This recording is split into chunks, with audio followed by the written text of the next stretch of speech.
आज इस कार्यक्रम में हम बात करेंगे भारत के विदेश नीति और भारत के साथ पाकिस्तान के साथ हुए समझौतों की।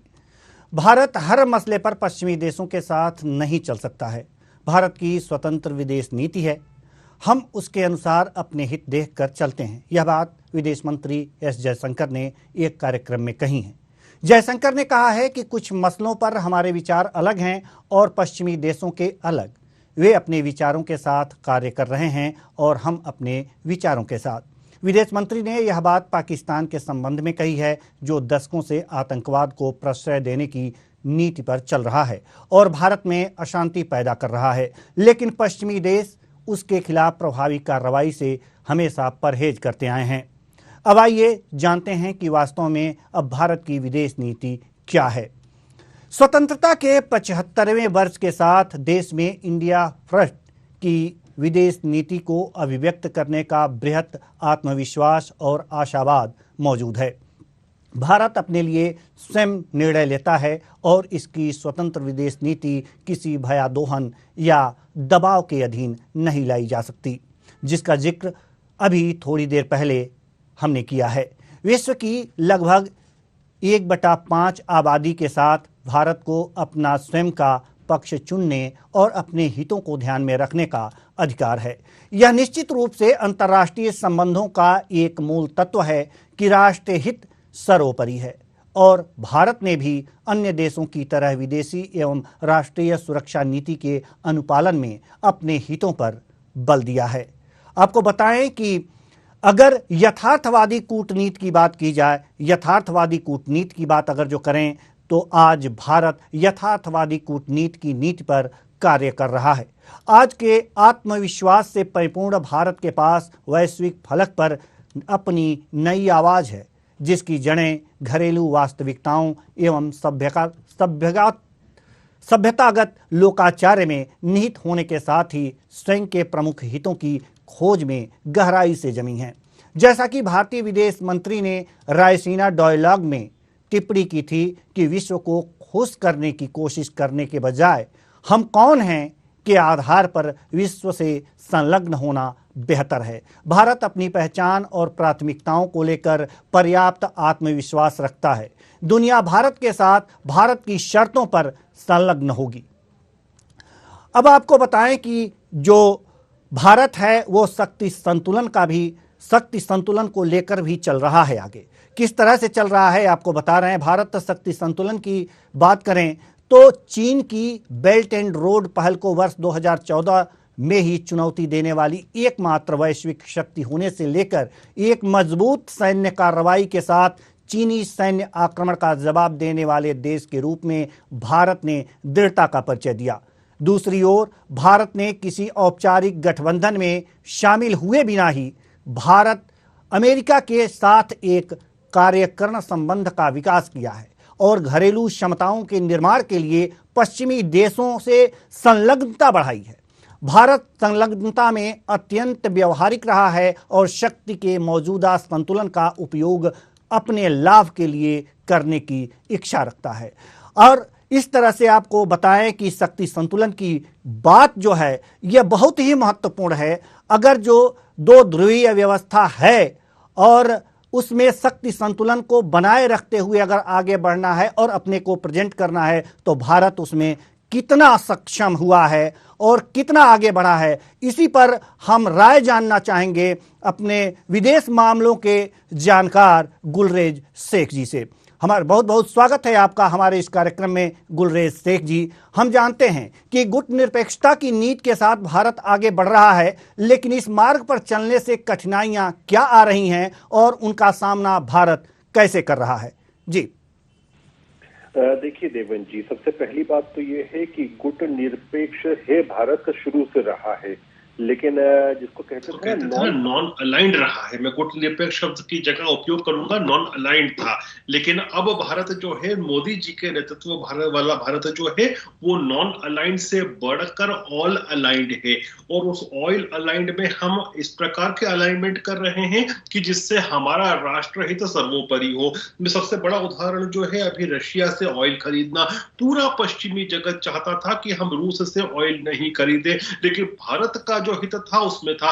आप ये सोचिए कि यदि जिस प्रकार से ग्लोबल ऑयल के प्राइसेस बढ़े हैं, यदि हम उसी रेट्स पर खरीदते होते और रशिया से नहीं खरीदते जिसमें हमको 30% का मुनाफा मिल रहा था, तो आज हमारी इन्फ्लेशन की दर वही होती जो कि पश्चिमी जगत में है और वही सब संकट हमारे यहाँ होते। लेकिन दुनिया में यदि कुछ देशों की सबसे कम इन्फ्लेशन की दर है तो उनमें हिंदुस्तान है, सऊदी अरेबिया है, इस प्रकार के देश हैं। यदि जीडीपी में भी देखें तो यही देश हिंदुस्तान, सऊदी अरब सर्वोपरि दिख रहे हैं, बाकी बहुत पीछे दिख रहे हैं। तो ये हमको आर्थिक महाशक्ति बनने की दिशा में हमको ले जाता है।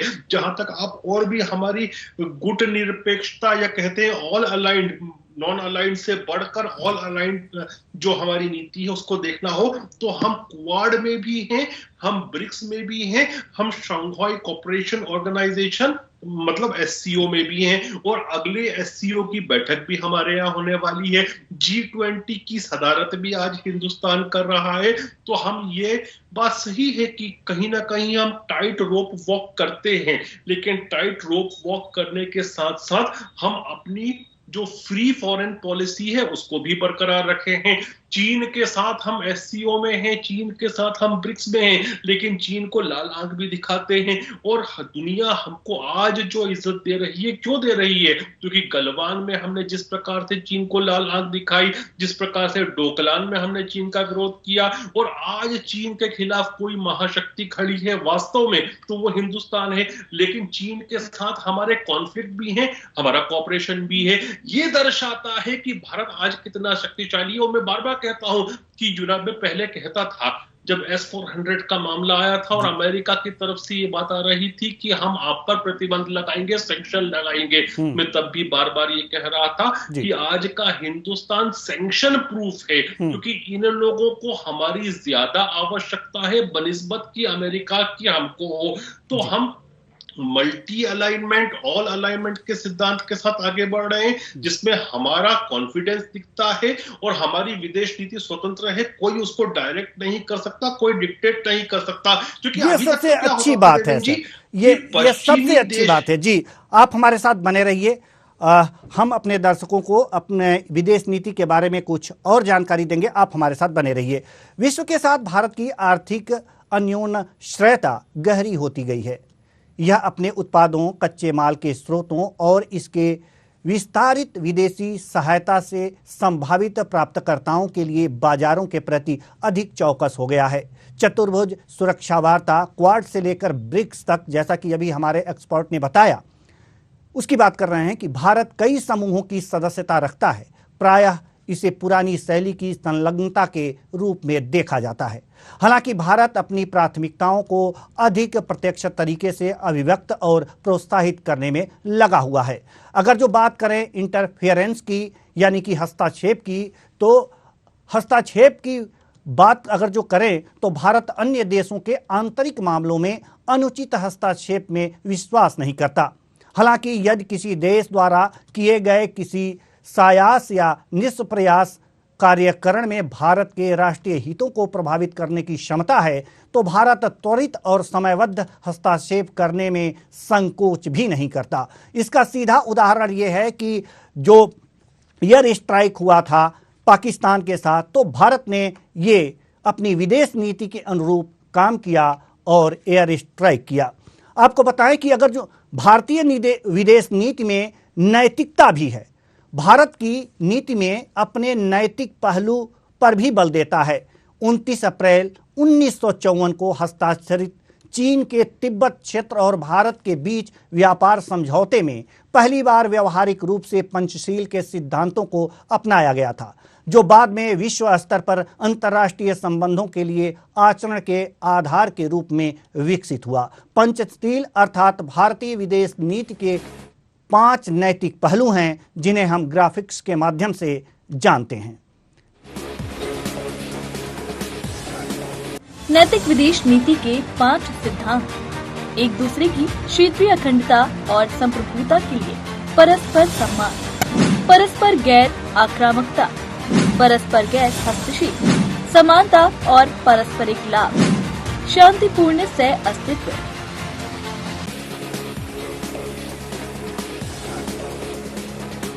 तो भारतीय विदेश नीति, आपको बताएं कि आपने पंचशील के सिद्धांतों को आपने देखा, ग्राफिक्स के माध्यम से समझा। आपको बताएं कि भारत जो है उसकी विदेश नीति में वसुधैव कुटुंबकम को आधार मानकर काम करती है। वसुधैव कुटुंबकम का भारतीय दर्शन है सबका साथ, सबका विकास, सबका विश्वास। दूसरे शब्दों में अगर जो कहें तो भारत संपूर्ण विश्व समुदाय को एकल बृहत वैश्विक परिवार के रूप में देखता है, जहां इसके सदस्य सद्भाव से रहते हैं, एक साथ कार्य एवं विकास करते हैं और एक दूसरे पर भरोसा करते हैं। लेकिन इस नीति पर चलकर कई बार भारत धोखा खा चुका है। हिंदी चीनी भाई भाई का नारा देकर भारत को धोखा मिल चुका है। साथ ही पाकिस्तान कई बार अनुचित लाभ ले चुका है। आपको बताएं कि यह पाकिस्तान बार बार इस विदेश नीति का लाभ उठाता है और पीठ में छुरा घोंपता है। आपको बताएं कि हमारे जो एक्सपर्ट हैं गुलरेज शेख जी हमारे साथ अभी बने हुए हैं। हम उनसे जानेंगे कि सबका साथ, सबका विकास और सबका विश्वास वाले विदेश नीति के चलते भारत के साथ विश्वासघात भी हुए हैं, फिर भी भारत इस नीति से परहेज नहीं करता। क्या कारण है? देखिए, ये हमारे मौलिक चरित्र में है कि हम सबका साथ, सबका विकास और सबका विश्वास को मानते हैं और जो नैतिकता के दर्शन है उसको हम नहीं त्यागते। और इसी की वजह से हिंदुस्तान को आज के समय ग्लोबल साउथ, मतलब जो विकासशील देश हैं, उनका नेतृत्व करता माना जाता है। चाहे चाइना हमसे आज की तारीख में 5 गुना बड़ी अर्थव्यवस्था हो, लेकिन वह ग्लोबल साउथ का नेतृत्व नहीं करता है, बल्कि भारत करता है। और भारत को एक विश्वसनीय पार्टनर के रूप में दुनिया भर के देश देखते हैं। और हमने यही कारण है कि इवन आज देखिए, आप इजिप्ट जो है वो भारत से हथियार खरीदना चाहता है। आप सऊदी अरब और यूनाइटेड अरब एमिरेट्स को देखिए, एक लंबे कालखंड तक वे पाकिस्तान का समर्थन करते रहे, लेकिन आप कश्मीर जैसे और 370 जैसे इशू पर भी आज वो हमारे साथ खड़े हैं। आज वो व्यापार में हमको तरजीह देते हैं, और केवल व्यापार में ही नहीं, सैन्य जो संबंध होते हैं उसमें भी हिंदुस्तान को तरजीह दे रहे हैं। तो ये दर्शाता है कि लॉन्ग टर्म में जो आपकी विश्वसनीयता होती है, जो कि नैतिकता के आधार पर बनती है, वो आपको फल देती है, और फल हिंदुस्तान को दे रही है। जहां तक चाइना की बात है, मैं हमेशा कहता रहा हूं कि आप चाइनीज पे नहीं, मेरी शब्द गलत हो जाएगा कि हम चीनियों पर विश्वास नहीं कर सकते। चीनी भी अच्छे लोग होते हैं। हम चीनी कम्युनिस्ट पार्टी पर, चीनी कम्युनिस्टों के ऊपर भरोसा नहीं कर सकते। और मोदी जी का भारत जो है, आज का जो भारत का दर्शन है विदेश नीति का, उसमें हम इस तरह से चीनियों पर विश्वास नहीं करते। हम उनको शक्ति दिखाते हैं, और चीन जो है ना, शक्तिशाली को ही इज्जत देता है। आप देखिए कि जब गलवान हुआ तो चीन थोड़ा सा आक्रामक हो रहा था, चीन अपना मसल पावर दिखाने की कोशिश कर रहा था, लेकिन हमने क्या किया, हमने कैलाश रेगिस और काला टॉप इसको ऑक्यूपाई किया।